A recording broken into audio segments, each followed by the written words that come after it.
Hi friends, வணக்கம் and welcome back to மைதாஸ்டி channel. யாரெல்லாம் மைதாஸ்டி சேனலை சப்ஸ்கிரைப் பண்ணி அவங்களாம் மறக்காமல் சப்ஸ்கிரைப் பண்ணுங்கள். இன்றைக்கி வந்து டியூஸ்டே அண்ட் வெனஸ்டேயோட பிளாக் தான் பார்க்க போகிறோம். டியூஸ்டே பாப்பா ஸ்கூலில் விநாயகர் செலிப்ரேஷன் பண்ணாங்க. நான் வந்து டியூஸ்டே ஆஃப்டர்னுக்கு மேலே வந்து பூஜை ஷெல்ஃப் எல்லாத்தையும் வந்து கொஞ்சம் க்ளீன் பண்ணேன். கற்பூரம் எடுத்ததுனால கொஞ்சம் அங்கங்கே பிளாக்காக இருக்கிறதுனால அது எல்லாத்தையும் வந்து தொடச்சி விட்டுருந்தேன். அதுக்கப்புறம் ஃபேனுமே கொஞ்சம் டஸ்ட்டாக இருந்ததுனால அது எல்லாத்தையும் வந்து கொஞ்சம் க்ளீன் பண்ணிவிட்டு பூஜைக்கு கீழே போடுற அந்த பேப்பர்ஸ் எல்லாத்தையும் வந்து சேஞ்ச் பண்ணேன். நிறைய வந்து இந்த கப்போர்டு இருந்தாவே கரப்பான்பூச்சி வரும்னு சொல்லுவாங்க. அங்கங்கே கொஞ்சம் கொஞ்சம் டஸ்ட்டாக இருந்ததுனால அதையும் க்ளீன் பண்ணேன். வெளியில் வந்து துணி காய போட்டிருந்தேன். அது எல்லாத்தையும் எடுத்துகிட்டு வந்து மடித்து வச்சேன். ரொம்ப நாள் கழித்து ஜிகிருதண்டா ஜூஸ் குடித்தோம். மதுரையில் ஃபேமஸான ஜூஸு. அதுக்கப்புறம் வந்து வெட்னஸ்டே மார்னிங் வந்து டீ போட்டு குடித்தேன். மார்னிங் டீ குடித்தா தான் அடுத்த வேலையே போகும்.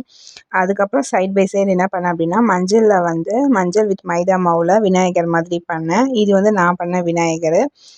ஆஃப்டர் வந்து மளிகை சாமான், காய், பழம், அதுக்கப்புறம் வந்து இலை இதெல்லாத்தையும் வந்து வாங்கிட்டு வரதுக்காக கடைக்கு போயிட்டு வந்தோம்.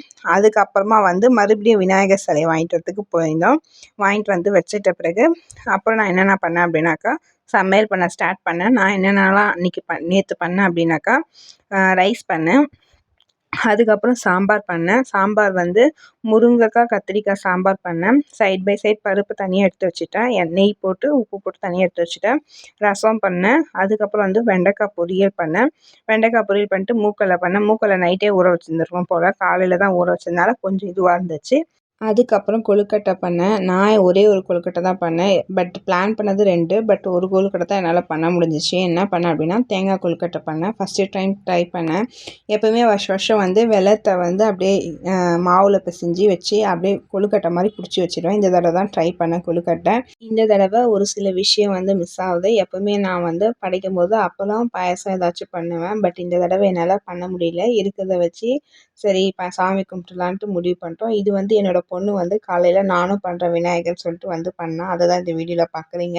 சாயந்தரத்துக்கு மேலே விநாயகர் எடுத்துகிட்டு போயிட்டு வைக்கலான்னு போயிருந்தோம். இதுதான் வந்து ஸ்ட்ரீட் விநாயகர். நாங்கள் எங்கே இருக்கோம் அப்படின்னா, நாயுடு லேஅவுட்டில் இருக்கிறோம். ஒட்டுமொத்த விநாயகருமே வந்து இங்கே தான் எடுத்துகிட்டு வந்து வைப்பாங்க.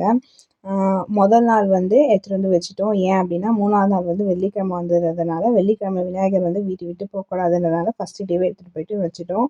சில பேர் 5ஆவது நாள் எடுத்துகிட்டு போய் வைப்பாங்க, ஞாயிற்றுக்கிழமை. பட் வந்து 5 டே வந்து ஒர்க்குக்கு போகிறவங்க இந்த மாதிரி வீட்டில் இருந்தாக்கா பண்ணலாம். ஒர்க் போகிறவங்களால முடியாதுன்றதுனால முதல் நாள் எடுத்துகிட்டு போயிட்டு வச்சுட்டோம். எங்கள் வீட்டு விநாயகர் நல்லா இருக்காரான்னு சொல்லிட்டு மறக்காமல் லைக் பண்ணி, ஷேர் பண்ணி, மறக்காமல் சப்ஸ்கிரைப் பண்ணுங்கள். தேங்க்ஸ் ஃபார் வாட்சிங் மை யூடியூப் சேனல்.